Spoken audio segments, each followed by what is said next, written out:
Charles-Henri, vous connaissez le coup du scorpion en Pas du tout, et pourtant j'ai pratiqué le foot depuis l'âge de 8 ans. Bon, alors on va s'intéresser maintenant dans la page société au phénomène du rétro gaming. Alors de quoi s'agit-il? Alors je ne sais pas si vous êtes accro aux jeux vidéo, Yvan, mais il faut suivre si vous ne voulez pas être démodé rapidement.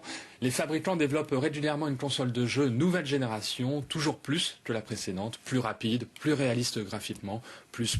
Il ne vous reste plus qu'à mettre à la poubelle votre ancienne console, ou dans le meilleur des cas, au fond d'un placard.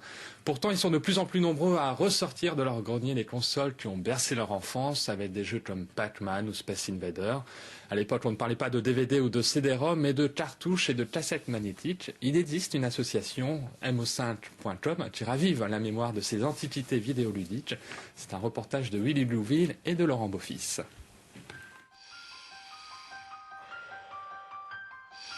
Vous avez joué avec, vous les avez désirés, vous les avez aimés.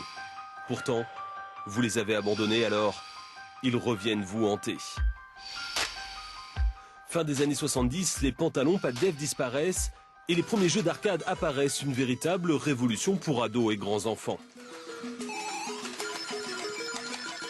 Moi j'ai grandi avec ça, donc ça me gêne pas du tout que techniquement ça soit pas beau si on veut, ou que ça soit une esthétique particulière. Ce qui compte donc pour ces trentenaires, ce n'est pas l'esthétique, mais le jeu ou les machines de collection.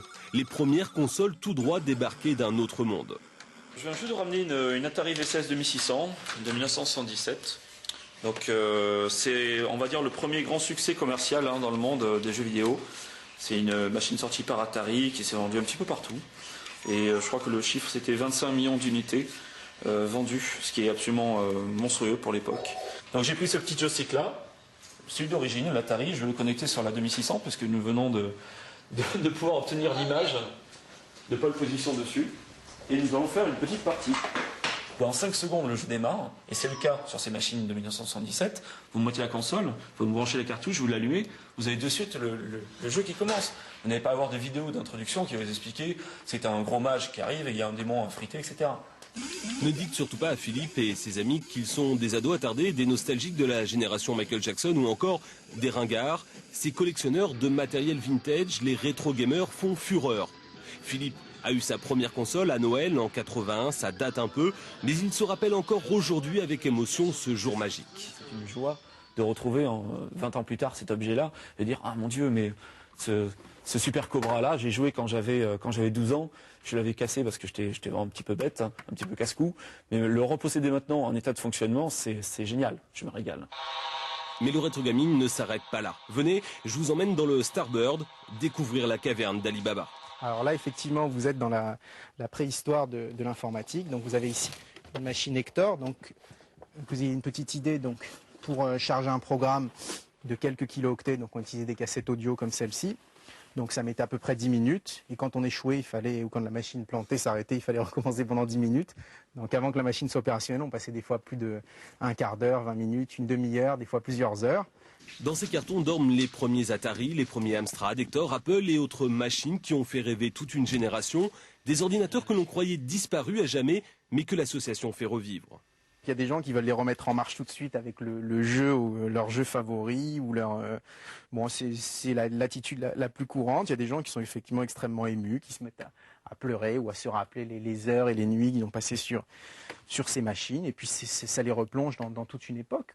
Et cette époque, c'est celle du Pong, le jeu de tennis par excellence.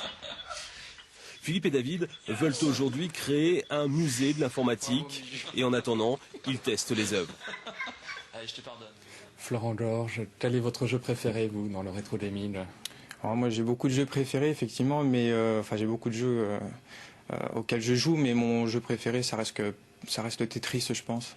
Alors vous êtes rédacteur en chef de Retro Game, donc c'est un magazine dédié au rétro gaming. Oui.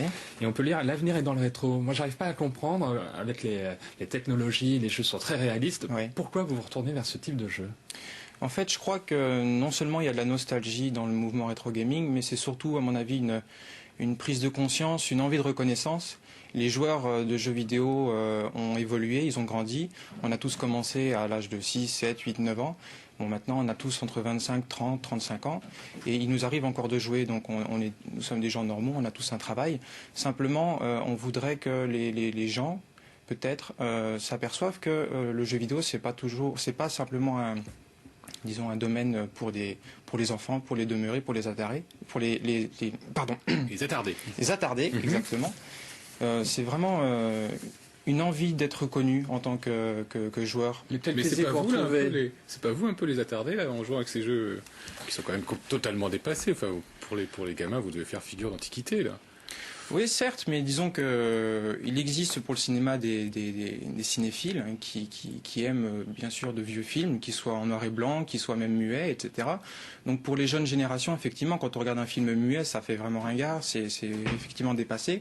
Mais simplement avec un petit peu de recul, je pense que les générations prennent un peu conscience du contexte culturel, de l'évolution, etc. Et ils s'y intéressent, ça fait partie de l'histoire et c'est pas forcément ringard, non. Alors quel plaisir on a à jouer à un ancien jeu par rapport à un jeu d'aujourd'hui? En fait, ça dépendra en fait des générations. Nous, notre génération, quand elle rejoue un jeu des années 80 par exemple, c'est essentiellement de la nostalgie. Bien sûr, un bon jeu de l'époque sera toujours un bon jeu maintenant. Un mauvais jeu sera toujours un mauvais jeu. Simplement, c'est de la nostalgie, je pense, beaucoup de nostalgie. Et puis c'est surtout aussi un manque de temps.